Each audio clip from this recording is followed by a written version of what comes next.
எல்லாருக்கும் வணக்கம். என் பேர் மலீனா அண்ட் நான் ரீசெண்டாக வந்து Femina miss India Tamil Nadu 2024 win பண்ணியிருக்கேன். அண்ட் எனக்கு இதில் ரொம்ப பெருமையாக இருக்குது. நான் என்னுடைய நாடு தமிழ்நாடு வந்து நான் அட் அன் இந்தியா லெவல் நான் ரெப்ரசன்ட் பண்ணுறதுக்கு எனக்கு ரொம்ப ரொம்ப சந்தோஷமாக இருக்குது.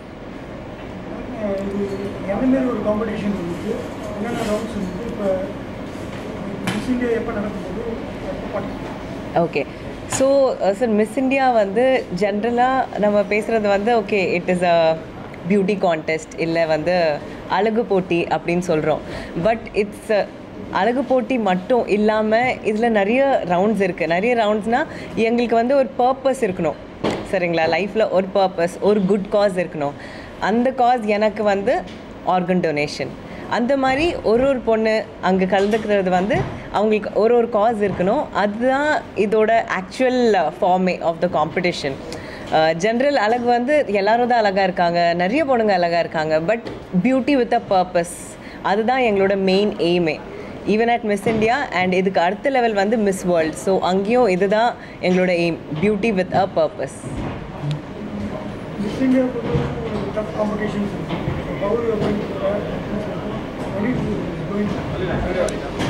Yes sir. So competition வந்து it starts from 27th of September. So 27th of September தான் first day அங்கே நாங்கள் அரைவல் ஆக போகிறோம். அண்ட் காம்படிஷன் அஃப்கோர்ஸ் டஃப்பாக இருக்கும், பிகாஸ் 30 ஸ்டேட்ஸ் இருக்காங்க. 30 ஸ்டேட்ஸ்லேருந்து ஈச் ஸ்ட்ராங்கஸ்ட் பொண்ணு எடுத்திருக்காங்க. ஸோ ப்ரிப்பரேஷன்ஸ் நான் வந்து இப்போது 1 இயராக இல்லை, என்னோடய ப்ரிப்ரேஷன்ஸ் வந்து ரொம்ப நிறைய இயர்ஸாக போயிட்டுருக்கு சார். ஸோ நான் ஸ்டார்ட் பண்ணது வந்து 2018 இதுக்கான நான் படிப்பு படித்தேன். அதுக்கப்புறம் வந்து மாடலிங் பண்ணேன், ஆக்டிங் பண்ணேன். And all through these years வந்து I have been preparing for it. And இந்த ப்ரிப்ரேஷன் வந்து it's not only like facial features, அதுக்கப்புறம் ஃபிட்னஸ், அது இல்லாமல் வந்து நிறைய மென்டல் ப்ரிப்ரேஷன் இருக்குது இதில். உங்கள் mental emotional strength, mental strength, physical strength எல்லாமே இதில் வந்து நல்ல ஒரு சேலஞ்ச் பண்ணுறாங்க. So all in all it is like ஒரு crash course for the whole life. So yeah, நான் ரொம்ப சந்தோஷமாக இருக்கேன் to be a part of இந்த காம்படிஷன். Sorry sir. ஸோ இதுக்கு முன்னாடி நான் 2 படம் பண்ணியிருக்கேன் சார். ஸோ ஃபஸ்ட்டு படம் வந்து பார்த்திங்கன்னா அஸ்வின்ஸ், அதில் வந்து ஒரு ஃபீமேல் சப்போர்ட்டிங் லீடாக பண்ணேன். அதுக்கப்புறம் மறக்கமா நெஞ்சம் சொல்லிட்டு ஒரு படம் வந்துச்சு, அதில் வந்து மெயின் ஃபீமேல் லீடாக பண்ணியிருக்கேன். அண்ட் இதுக்கப்புறம் அடுத்த படங்களுக்கு வந்து இட்ஸ் ஆன் டாக்ஸ். கூடிய சீக்கிரம் ஐ வில் சைன் இட். நிறைய கான்ட்ரோவர்சிஸ், நிறைய ஃபேஷன் ஷோஸ் நடக்குது, நிறைய மிஸ்யூஸ். அப்படி இருக்கும்போது என்ன மாரி ப்ராப்ளம்ஸ் இருக்குன்னா கான்ட்ரோவர்சின்னு அதை வந்து அவாய்ட் பண்ணுறது எப்படின்னு நீங்கள் ஃபீல் பண்ணுறீங்க? இல்லை மீறி தான் இருக்குதா, இல்லை அதுக்கான என்ன ஒரு ஸ்டெப்ஸ் எடுக்கணும்? ஏன்னா உள்ளே வர்றவங்க என்ன தெரியும் ஸ்டெப்ஸ் எடுக்கிறாங்க. ஏன்னா நிறைய ஃபேஷன் ஷோஸ் நடத்தி ஒன்று ஒரு இது சொல்லிட்டு இருக்காங்க. சரி, நிறைய பொண்ணுங்களும் ஏமாறதுக்கான வாய்ப்பு இருக்குது. அப்படி இருக்கும்போது நீங்கள் அதுக்கான என்ன மாரி ஒரு இது? கண்டிப்பாக சார். ஸோ இப்போது நிறைய காம்படிஷன்ஸ் நடக்குது. மிஸ் இந்தியா பற்றி நான் சொல்லணுன்னா, இது வந்து 60th எடிஷன். இதில் வந்து ஃபர்ஸ்ட் வின் பண்ணுறவங்க வந்து சுஷ்மிதா சென், ஐஸ்வர்யா ராய், லாரா தத்தா, இவங்களாம் வந்து இந்த காம்படிஷனில் தான் ஜெயிச்சிருக்காங்க. So this is the most trusted competition in India. அது இல்லாமல் இப்போது நிறைய சின்ன சின்ன ஈவெண்ட்ஸ் நடந்துகிட்ருக்கு. அண்ட் அதில் சிலது வந்து ஜென்யூனாக இருக்குது, சிலது ஜென்யூனாக இல்லை. பட் அது நம்மக்கிட்ட தான் இருக்குது. நம்ம நல்லா ரிசர்ச் பண்ணிட்டு அந்த இவெண்டர்ஸ் பார்த்துட்டு லைக் த ஆர்கனைசேஷன் பார்த்துட்டோன்னா நம்மளுக்கே தெரிஞ்சிடும், ஓகேங்களா? ஸோ தேட்ஸ் ஹவு வந்து நீங்கள் கண்டுபிடிக்கணும் இந்த ஈவெண்ட்டில் பார்ட்டிசிபேட் பண்ணோமா இல்லையான்னு. அப்படி தான் கண்டுபிடிக்கணும். வர யங் கேர்ள்ஸ்க்கு நீங்கள் என்ன அட்வைஸ் கொடுக்குறீங்க? ஏன்னா நிறைய இனிமேல் மாறி போகாமல் இருக்கணும், அதுக்கு என்னென்ன preparations? Sorry sir, I cannot here. இப்போ வர யங் கேர்ள்ஸ்க்கு ஏன்னா இப்போ நிறைய லெஃப்ட் ரைட் பார்க்கணும், அது மாதிரி அது போட்டு மாதிரி நல்ல மாதிரி அவங்க தயாராக ப்ரிப்பரேஷன்ஸ். ஸோ ஃபர்ஸ்ட் வந்து நம்பிக்கை தான் ரொம்ப ரொம்ப முக்கியம். உங்கள் மேலே உங்களுக்கு நம்பிக்கை இருக்கணும், என்னால் இது பண்ண முடியும். அது வந்து கான்ஃபிடென்ஸ், ஓகேங்களா? அதுக்கப்புறம் இந்த கேம் வந்து ரொம்ப ஈஸி கிடையாது.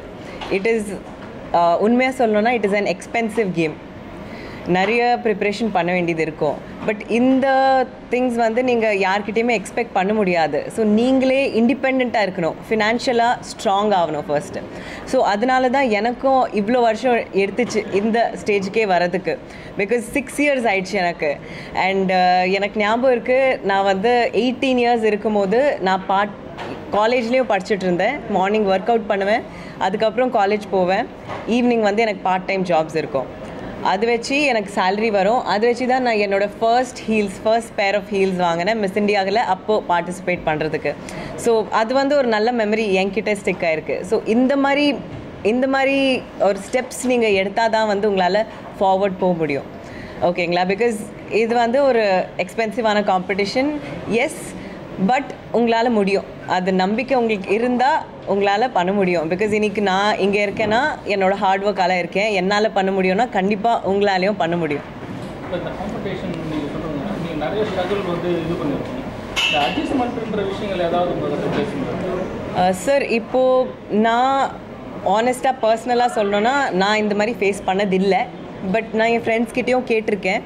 அண்ட் இந்த மாதிரி விஷயங்கள் அட்ஜஸ்ட்மெண்ட் வந்து நிறைய இடத்துல இருக்குது. இட்ஸ் நாட் தட் இந்த இண்டஸ்ட்ரியில் மட்டும் தான் இருக்குது. நம்ம வந்து ஃபில்ம் இண்டஸ்ட்ரி, பேஜன்ஸ், இது வந்து லைம் லைட்டில் இருக்கிறதுனால இது வெளியில் தெரிய வருது தவிர இட் இஸ் தேர் எவ்ரிவேர், இல்லைங்களா? ஸோ தட்ஸ் வாட் இது இட்ஸ் அப்பான் அஸ். நம்ம கரெக்டாக நடந்துக்கணும்னா, நம்மளுக்கு கரெக்டாக தெரிஞ்சிருதுன்னா ஹவு டு பிஹேவ் வந்து I think we can overcome everything. இப்போ கேரளா இண்டஸ்ட்ரியில் இஷ்யூ போயிருக்கு, அதோட சார். ஸோ இந்த மாதிரி மூமெண்ட்ஸ் வந்து எல்லா இடத்துலையும் போகுதான். பட் ஐ பிலீவ் தட் இதுலேருந்து வந்து the real things come out. So at least in the future வந்து all these kind of things will stop. And நம்ம இண்டஸ்ட்ரியும் it's already very good, but இன்னும் பயப்படாமல் உள்ள வரலாம். அந்த மாதிரி ஐ ஹோப். நம்ம தமிழ் இண்டஸ்ட்ரியிலே வந்து விஜய் அஜித்துக்கு முன்னாடி இவங்க வந்து முன்னாடி நடிகர்கள் வந்து அட்ஜஸ்ட்மெண்ட் கேட்டிருக்காங்க, அதெல்லாம் வந்து இருந்திருக்கு அப்படின்னு சொல்கிறாங்க. அதை பற்றி சார், ஸோ இந்த மாதிரி மூமெண்ட்ஸ் வந்து இருந்திருக்கு, I know. But I think வந்து இப்போது நம்ம நிறைய இயர்ஸ் கடந்து வந்துட்டோம். அண்ட் இப்போ கேர்ள்ஸும் ஸ்மார்ட் ஆகிட்டாங்க. ஸோ இப்போ நாங்கள் உள்ளே வரோன்னா எங்களுக்கு தெரியும் இந்த மாதிரி நடக்க போகுது. இந்த மாதிரி ஃபேஸ் பண்ணால் எப்படி ரிப்ளை பண்ணணும் எங்களுக்கு தெரியணும். அண்ட் ஃபார் அஸ் வந்து என்ன முக்கியமாக இருக்கணும்னா எங்களோட செல்ஃப் ரெஸ்பெக்ட். தட் எனக்கு என்ன லைஃப்பில் வேணும் எனக்கு தெரியும். But I don't want to go in the wrong path. I think it's upon the girls to choose the right path. உங்களை யாருன்னா அது மாதிரி அப்ரோச் பண்ணிருக்காங்க? இல்லை சார், எனக்கு வந்து ஆனஸ்ட்டாக அந்த மாதிரி அப்ரோச் வந்ததில்லை. பிகாஸ் என் மேனேஜர்ஸ் வந்து கரெக்டாக இருப்பாங்க. அந்த மாதிரி அப்ரோச் வந்தால் கூட அவங்க அங்கேயே ஸ்டாப் பண்ணிடுவாங்க. என்கிட்ட வர அளவுக்கு வந்தது இல்லை. சேஃப்டி இருக்கா மேடம் தமிழ்நாட்டிலையும் சரி கேரளா பேஜன்ஸில் கேட்குறேன். ஸோ பெண்களுக்கு சேஃப்டி கண்டிப்பாக இருக்குது. But it can be improved, believe. ஓகேங்களா? ஸோ நைட் பேட்ரோல்ஸ் போகுது, எல்லாமே இருக்குது. But I believe education is important. So நம்ம வீட்லேயே டீச் பண்ணோம் பசங்களுக்கு how to respect women, how to treat women. ஒரு கேர்ள் இருந்தால், ஒரு சிஸ்டர் இருந்தால், ஃப்ரெண்ட் இருந்தால் அவங்கக்கிட்ட எப்படி நடந்துக்கணும், அதுக்கப்புறம் எப்படி பப்ளிக்கில் பிஹேவ் பண்ணணும். It should be normalised talking to girls. இப்போது நீங்கள் இங்கே பார்த்தீங்கன்னா ஸ்கூல்ஸில் நிறைய ரூல்ஸ் இருக்குது. கேர்ள்ஸ் கிட்டே பேசாதீங்க, பாய்ஸ் வந்து கேர்ள்ஸ் கிட்டே பேசக்கூடாது, காலேஜில் பாய்ஸ் கேர்ள்ஸ் கிட்டே பேசக்கூடாது. இந்த ரூல்ஸ்லாம் யார் கண்டுபிடிச்சாங்க சார்? ஸோ இந்த ரூல்ஸ் இந்த மாதிரி தடுத்துறதால தான் வந்து இந்த மாதிரி ஒரு பில்டே ஆகுது.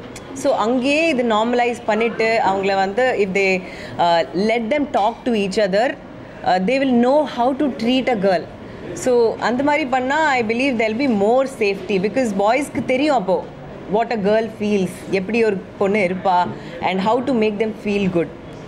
ஃபேஷனுக்கு வந்து படத்தில் நடிச்சிருக்கோம், இது மாதிரியான விஷயங்கள் நீங்கள் வந்து ஃபேஸ் பண்ணியிருக்கீங்களா மேடம்? புரியல சார். படத்தில் நடிச்சிருக்கீங்களா, இது மாதிரி விஷயத்தை நீங்கள் ஃபேஸ் பண்ணியிருக்கீங்களா? அட்ஜஸ்ட் பண்ணுற விஷயத்தை வந்து என்னதான் நம்ம மேனேஜர் எது பண்ணாலுமே டைரெக்டாக வரும்போது நீங்கள் அந்த விஷயத்தை வந்து ஃபேஸ் பண்ணியிருக்கீங்களா? இல்லை சார், நான் 2 படம் பண்ணியிருக்கேன். அண்ட் பை காட்ஸ் கிரேஸ் எனக்கு 2 ப்ரொடக்ஷன் ஹவுஸஸும் சூப்பர் ப்ரொடக்ஷன் ஹவுஸஸ் கிடச்சிருக்கு.